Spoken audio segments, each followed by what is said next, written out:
Warhol's art revolution. Imagine the art world in the late 1950s. It was a serious, brooding, and almost exclusively masculine domain, dominated by the titans of abstract expressionism.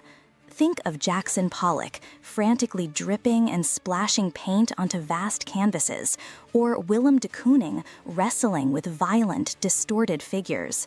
Their work was about the soul, the subconscious, the grand, heroic gesture of the artist. It was deeply personal, emotionally raw, and, to be frank, completely inaccessible to the average person. Art was something you were supposed to contemplate in hushed, reverent tones inside a gallery, something that required a dense understanding of theory to even begin to appreciate. It was an ivory tower, and its high priests were these tortured geniuses who channeled their inner turmoil onto canvas. This was what important art was supposed to be: profound, difficult, and utterly removed from the mundane reality of everyday life. Into this hollowed, self-serious space walked a quiet, unassuming man with a shock of white blonde hair and a background in commercial illustration. His name was Andy Warhol, and he was about to detonate a bomb in the very foundations of that ivory tower. Warhol's origins were the antithesis of the heroic artist archetype. He wasn't a brooding philosopher. He was a wildly successful commercial artist from Pittsburgh. He drew shoes for eye, created whimsical advertisements for major brands, and understood the language of commerce better than almost anyone. He saw, with crystal clarity, the power of images to sell products, to create desire, and to shape culture. While the abstract expressionists were looking inward, searching for some deep, primal truth, Warhol was looking outward, at the supermarket aisles, the celebrity magazines, the newspaper headlines, and the television screens. He saw a new kind of truth, a modern truth, reflected in the gleaming, repetitive, mass-produced surfaces of American life. He recognized that the most potent and influential images in his time weren't in galleries. They were on billboards and in grocery stores. And he asked a question so simple it was radical: why can't be art? This question was not just a stylistic choice, it was a philosophical assault on the entire artistic establishment. He wasn't just suggesting a new subject matter, he was proposing a complete redefinition of art itself. His first major salvo came in 1962. At the Fairest Gallery in Los Angeles, he exhibited a series of 32 canvases, each one a meticulous, hand-painted and stenciled depiction of a Campbell soup can. There was one for every flavor they sold at the time. The reaction was a mix of bewilderment, outrage, and derision. Was this a joke? An insult to the hard-won seriousness of modern art?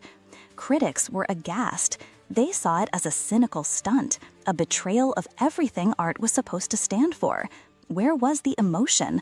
Where was the artist's unique touch, the celebrated hand of the master? Warhol had deliberately chosen the most mundane, impersonal, mass-produced object imaginable and placed it on a gallery wall, affording it the same status as a Rothko or a Pollock. The 32 Campbell soup can canvases weren't a celebration of soup. They were a profound statement about a world saturated with commercial images. He was holding up a mirror to a society that was increasingly defined by what it consumed.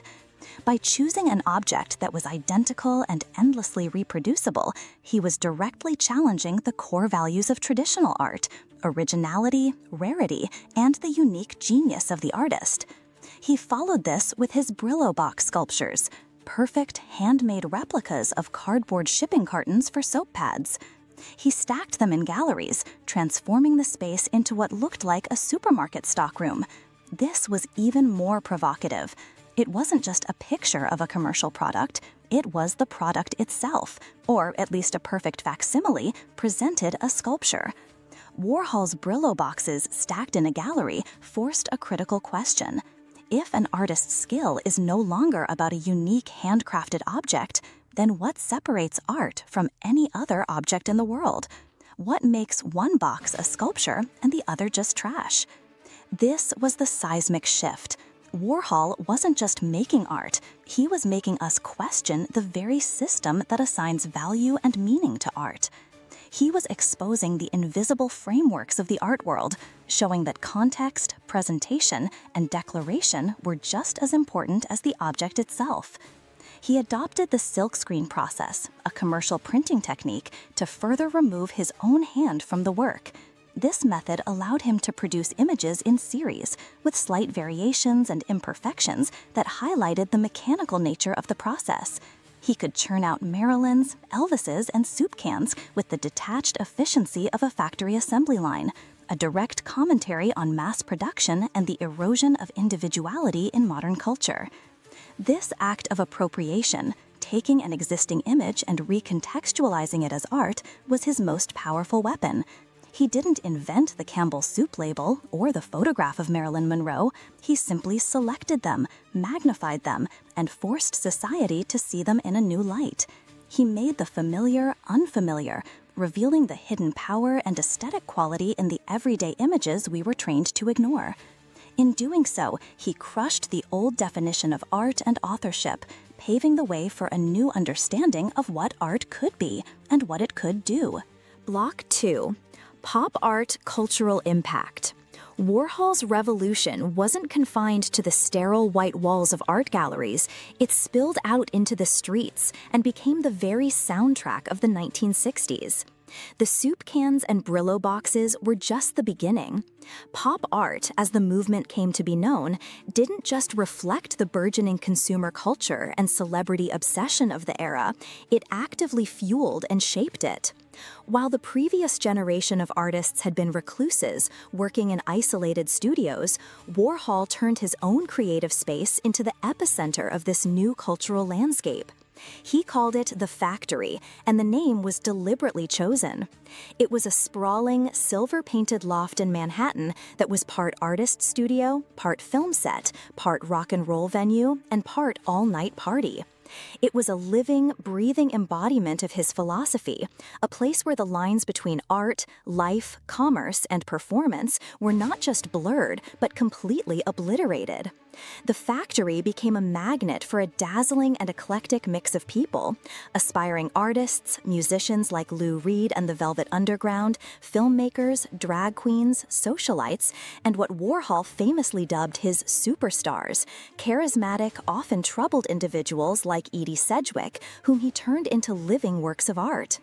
Inside this silver foil-wrapped haven, Warhol and his assistants mass-produced his silkscreen paintings, shot his experimental films, and orchestrated a continuous, chaotic happening. The Factory wasn't just a place where art was made, it was a machine for producing culture itself. It embodied the very principles of his work: repetition, mass production, and the elevation of personality into a commodity. The people who passed through its doors were as much a part of the art as the canvases on the walls. This bohemian hub was a radical departure from the solitary, introspective studio of the abstract expressionists. It was collaborative, public-facing, and deeply intertwined with the worlds of fashion, music, and media. Warhol understood, perhaps better than anyone before him, the power of image and persona. He meticulously cultivated his own brand, the shy, mumbling observer in the fright wig, and showed others how to do the same. He was a master of self-promotion, famously stating, "Making money is art, and working is art, and good business is the best art." This statement was pure heresy to the old guard, but it was the gospel of the new age he was helping to create. The techniques he pioneered were central to pop art's cultural takeover. His use of silk screening was a masterstroke. It allowed him to appropriate images directly from the media: a news photograph of a car crash, a publicity still of Marilyn Monroe, an ad for Coca-Cola, and reproduce them endlessly. This act of repetition was not just a technical process, it was a powerful commentary.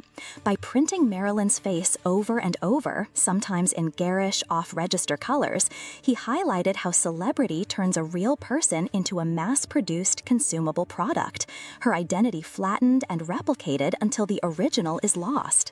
A grid of Warhol's Marilyn Monroe portraits is a haunting meditation on fame, death, and the relentless machinery of media.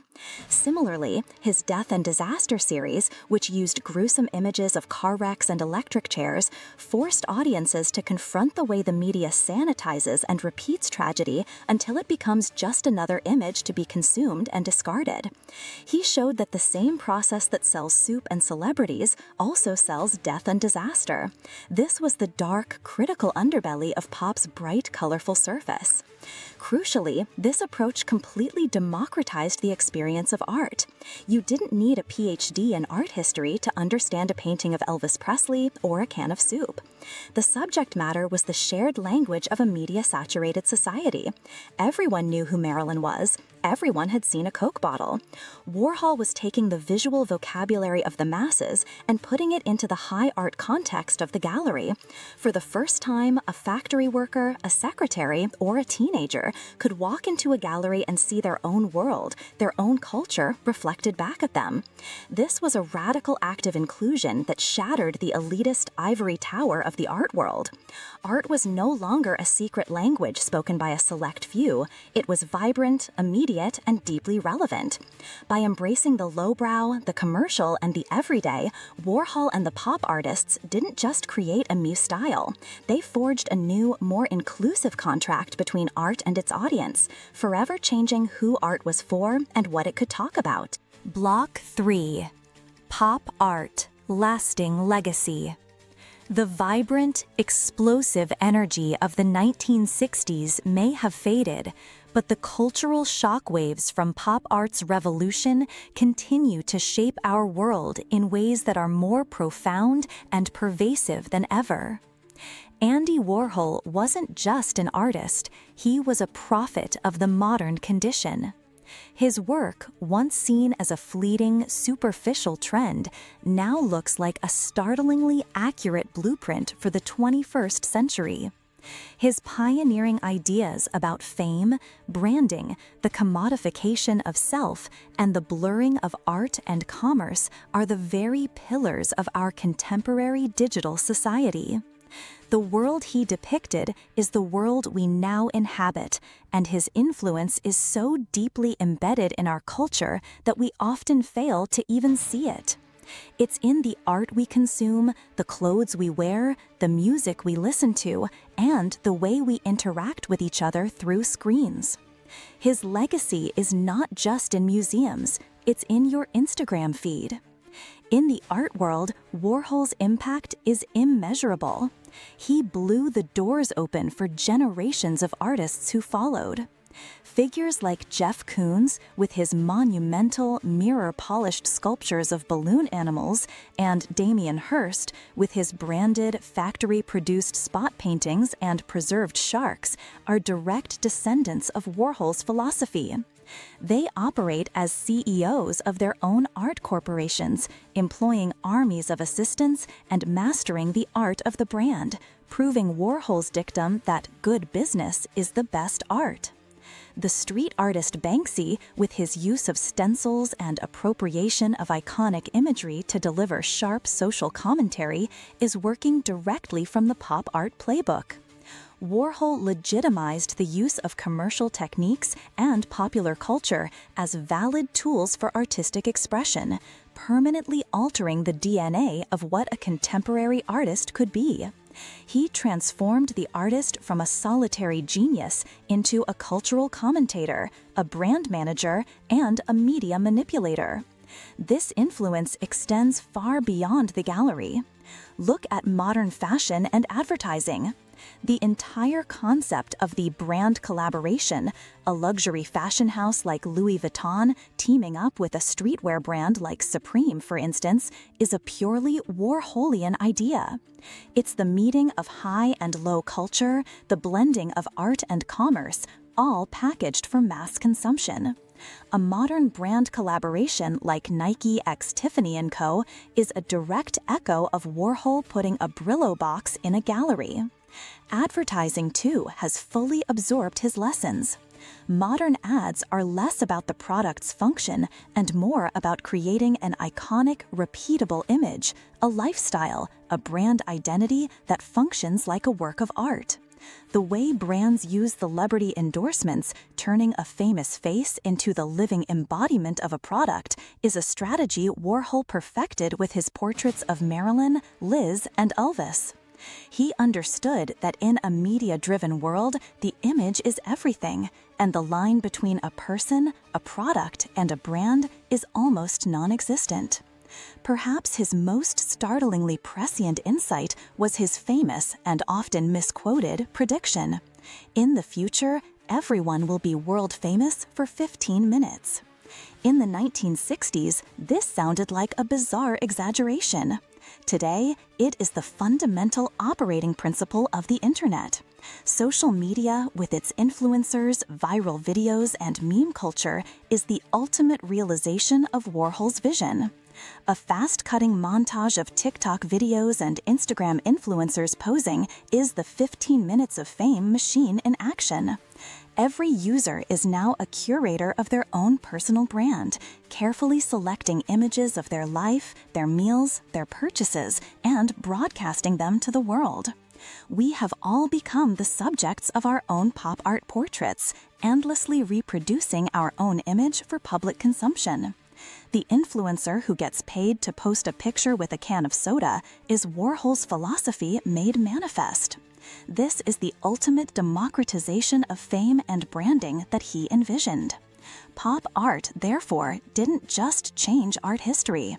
It held up a mirror to the 20th century and showed it its future. It permanently altered the conversation around what art is, what celebrity means, and how culture is made.